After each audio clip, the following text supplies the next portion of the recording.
We're just walking out of Rashtrapati Bhavan after the state dinner with President Vladimir Putin from Russia, and with me, Shashi Tharoor, chairperson of the Foreign Affairs Committee of Parliament. Dr. Tharoor, how was dinner? Excellent.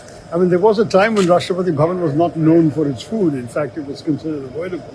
Those days are gone. It's very, very delicious.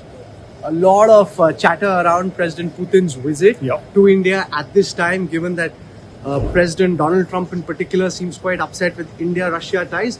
As a top foreign affairs expert, what do you make of that?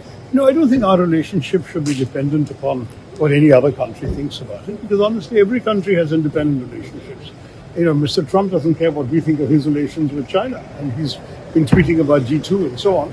I think we have to respect his right to have the kind of relationship he wants, and similarly, he has to respect our right to have relations with the countries that matter to us. And Russia has been a crucial relationship.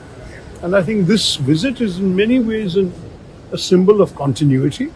And at the same time, I think it's an affirmation of our sovereign autonomy in a turbulent and fractured world. I'm sure you've been to many state dinners here at Rashtrapati Bhavan. President Putin is a character of history. His presence can very clearly be felt in the room. You know you're in the presence of a historic figure. What did you make just of the energy and the presence when someone like a Putin walks in? Well, look, I mean, I first met him way back 25 years ago when he came to the United Nations and called the Secretary General Kofi Annan, and I was with Mr. Annan at the time. And so I've seen him as a younger figure. He's obviously much older now. He's been around, as it were, for a generation. And therefore, I perhaps reacted a bit differently from what you've seen. But there is no question that he is a man in total command of his country, of his faculties, of his strategic vision. And we have to respect that and learn to deal with it. And he spoke very warmly at the banquet toast that the president and he gave, our president and he.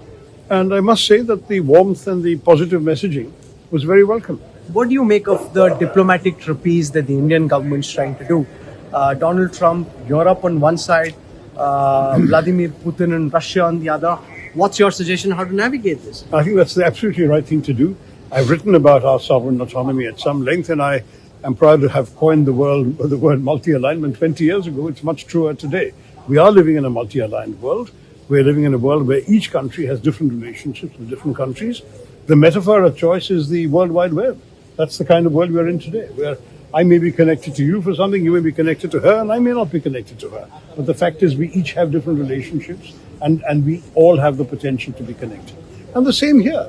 We have a connection to Russia. We have a connection, for that matter, to America. We have a different connection with our problems too with China. But I mean, we are not going to suddenly start saying that because of one, the other is not going to work. I think, for example, it's very important for India to develop a good relationship with Europe. And Europe remains a significant pole for us in a multipolar world. So the name of the game is multi-alignment. Align according to your needs with whoever you need to work with. And finally, lots of chatter also around just your presence here at Rashtrapati Bhavan. I saw a lot of the people were saying there's as much curiosity in your presence as there was in Vladimir Putin's. No, but the fact remains, Rahul, that for many, many years, it was standard practice for the chairman of the External Affairs Committee to be invited to every Rashtrapati Bhavan banquet. I have come to several, particularly up to and including the days of President Pranab Mukherjee. But then there was a change in attitude, I will admit, and there was a disinvitation, as it were, for some years. I'm very glad they've restored the practice. I think it's a healthy practice. You've come back after a while? I've come back after a while.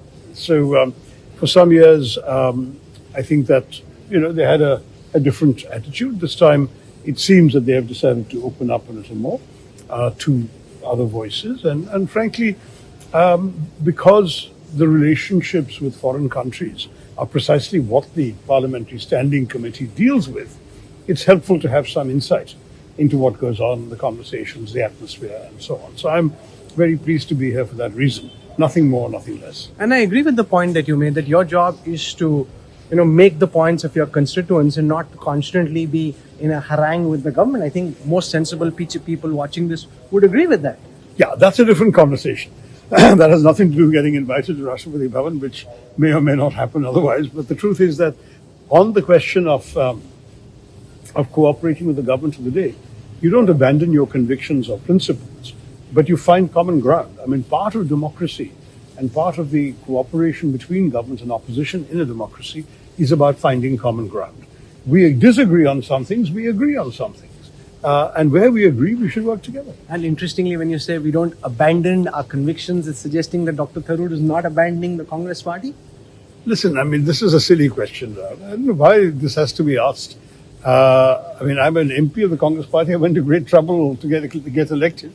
And it would take me, I think, considerable amount of thought and various other considerations to be anything else. I mean, I think as far as I'm concerned, I have a job to do to the voters who put me here, and I'm doing my very best to fulfill my obligations to them. Even today, in some of the conversations before we all sat down to dinner, I was trying to plug certain things for my constituency with some of the officials I was coming across here from our own government. So that's part of the lifeblood of getting things done for your people, your voters, your constituency. That's political responsibility too.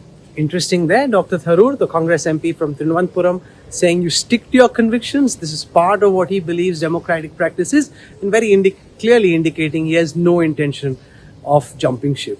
Thank you very much, Dr. Tharoor, for joining us. Thank you.